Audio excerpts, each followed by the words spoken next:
यहीं पे सुरुर लगाओ तो जगह नहीं पहुँचो के। हाँ का करे जगह दी सुत्ता था। अरे सुते तू हो दिन भर नम खराटा मार के सुता है सुता है।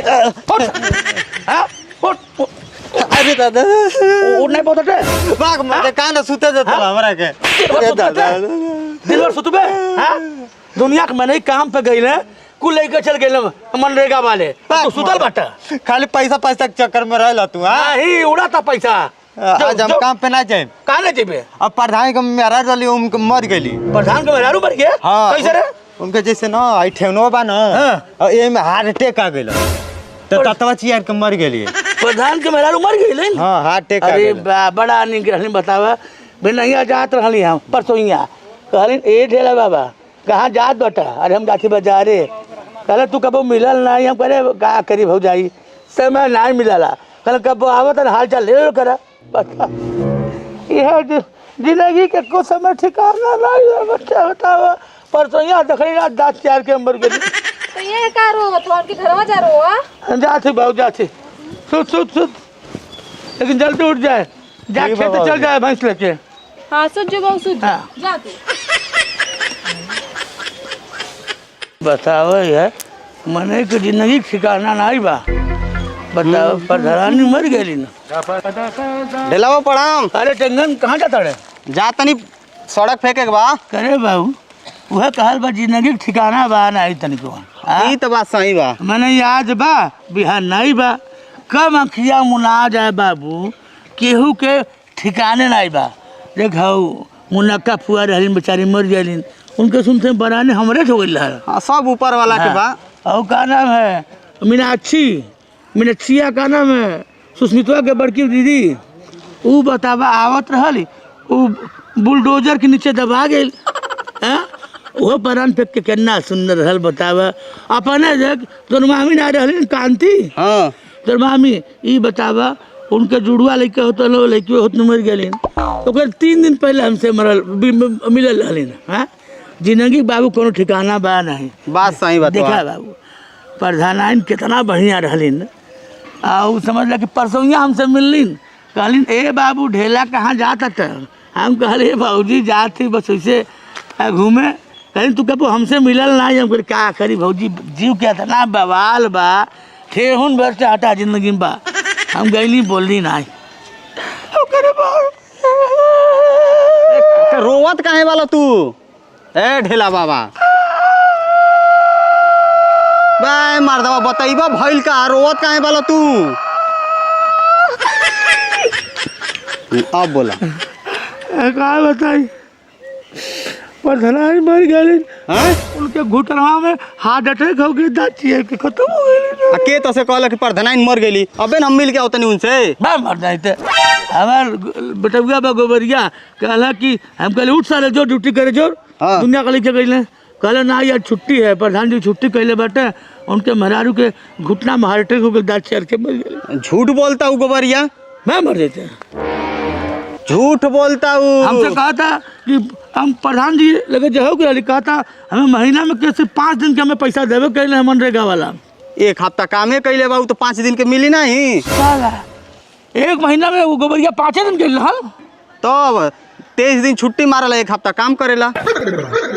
चलते घर चलते ना हम घरे का करे जाई नहीं जाई नहीं हम काम करे नहीं पहले घर चल बता दे चलो चल। अच्छा का चल बा डार्लिंग ठीक बाड़ू। हां ठीक बानी। हाँ बैठा बैठा बैठा तुम्हारा खातिर जान तो कितना कितना रिस्क ले पड़ता है। बाबू जी कहनी कि हम प्रधान के मेहरा में मर गए। बाप रे तू तो बड़ा झूठ बोलले में फर्स्ट बड़ा हो। तोरा खातिर का नहीं करे पड़ता बहुत जंग लड़े पड़ता तोरा खातिर।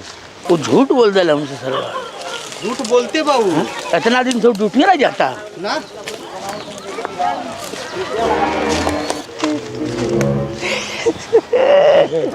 के है तोहर लइकवा गोबरिया तोरा खातिर बिस्कुट लेके आइला नहीं। हां सही में। हाँ देखिए काजी कहाँ कहाँ बा बिस्कुटवा बिस्कुटवा हेरा गेल का?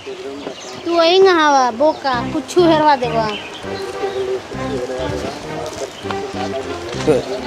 कहाँ गिर गेल बिस्कुटवा? अरे बाबूजी, अरे दादा, अरे बाबू रे, अरे बाबू, अरे क्या कल है प्रधान के मेहरारू घाटे हो गए। झूठ बोल रहा है, झूठ बोल रहा है, अरे बाबू, झूठ बोल रहा है बेरे देखो देखो प्रधान के मेहरारू मरे बा मेहरारू मरे बताओ क्या? प्रधान के मेहरारू अबे मिलल अली हमसे। कहाँ झूठ बोल रहे थे? हाँ कहाँ झूठ बोल रहे हैं? हम वादा कर ले रहे कि आज आई मिले कहते। वादा सरब हमसे 25 साल से वादा करता रहे दादा तुके पढ़ लिख के दिखाई नौकरी करब हम बढ़िया से मजदूरी करब एक बार पढ़ाई लिखाई बा भौजाई चक्कर भौजाई के हाथ गोड़ जोड़ के तुम्हार प्रधान से कही के काम लगवली। बाबूजी अब छोड़ दो, हम तो के नहीं छोड़ दो मेरे को। अब ऐसा काम नहीं कर बड़े ना। कान पकड़ ना काम उठ उठ उठा तने बैठो तने उठ उठ अब कब भाई। नहीं काम कब बात सारे थे हाँ जो काम पे जो क्या काम पे लग जो तो चल जो उतरा ना गिरा तो मुआ दे तू क्या हम चल का फोफिया तला का बुझती हो? हाँ चूतिया बजते हैं हाँ करे शिकायत करते ला हमारे बाबूजी से। अरे दादा हो दादा तू बोलबो काम बना जब तो बोलम नहीं। चल ते दोस्त बाल रे चल चल तो के ऐसा जगह तो के फसाइम ना कि कोई नहीं निकाल सकती। ए तुमको देख ले। अरे तब बिना अनिलवा के बिना कोई नहीं निकाल सकती। चल बोले कहले ख्याल बचले हाँ जो जल्दी से खा के मोटा जो बेटी जो जो जो हट हट हट उठ, अरे हट बाबा हाँ जो खेतन चर के आओ देखाई ये नवाब के नाती अब सुतले बाटे हाँ बाबूजी ससुरु भाई बेटा कुंभकर्ण के परदादा हाँ जो काम पर जो सर उदनवा मरबो कैली है तब वो समझ ना आयल तू के हाँ चलो बाबूजी हाँ हम काम पे ना जाए। कहने दीजिए पेटवा बहुत गोड़ा तटे दुखा तटे। कहाँ गया था रे? आई का देखा तो नहीं हमें अंदर गोड़ा तटे। अच्छा अच्छा तो काम पे ना जीबे नहीं हम आज ना जाए कामे पर आज जाते नहीं घाघसरा का करे हाँ इलाज करावे। अच्छा डॉक्टर के यहाँ बंगाली के यहाँ हाँ तो बढ़िया से दिखा ली है ठीक है ठीक है ठीक है ना ठीक ठीक है नौटंकी मत करे ठीक है। कहीं दूसरे जगह गई ला जब मार के सर तोर पिछवाड़ा तोड़ दे बाग बाबूजी तू खाली सके करल हाँ जो दिखा लिए ठीक है जा जा हम जाते सोते आराम से जा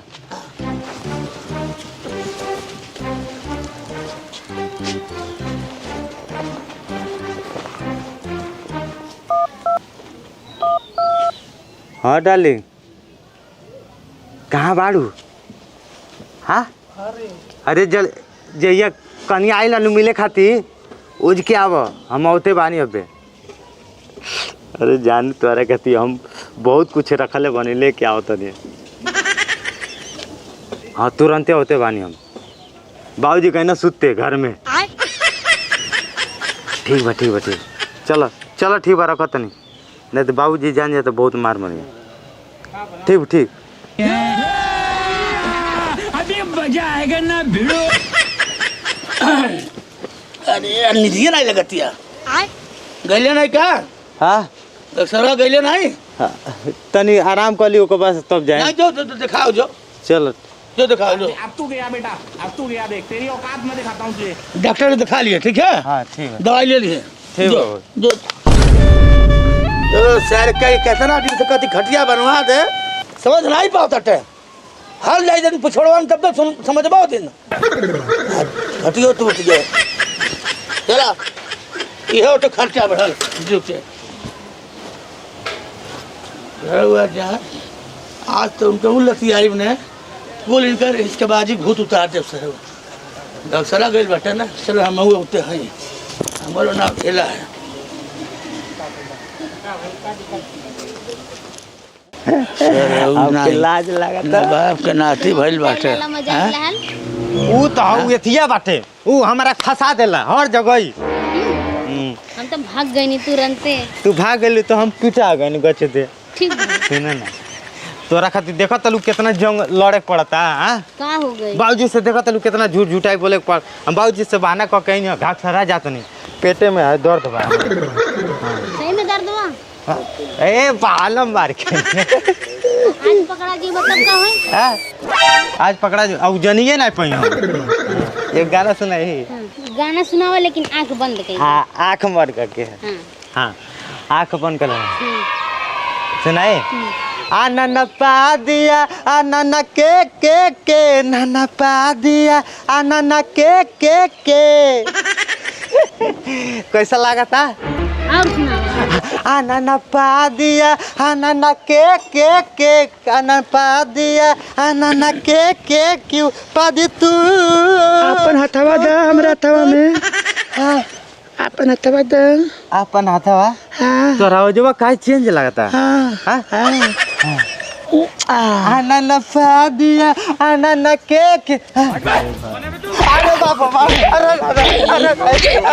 आज मारो की तू अरे बाबा तू आई बेटा घर सारा अरे दादा घर बेटा हाँ माई मर गई ये करबे करबे बे हाँ फिर ओकर चक्कर में पड़ल रे नहीं हाँ ना आओ ना उ त हमके बता देले हाँ दूसर के वो बतावत हाँ फिर गाओ गाओ बोल अल पा दिया अल के कान पकड़ कान पकड़ पर माई कसम खा कर उठ हम नहीं ऐसे बैठ हाँ उठ बैठ माई कसम खा उठ बैठ ऑन नो दादा सारा उतना ऐसा नालायक लड़कियां मिल जाए तो खानदान सत्यानाश हो गए अब सर लोग जैसे साथ घूट जा बाल डाला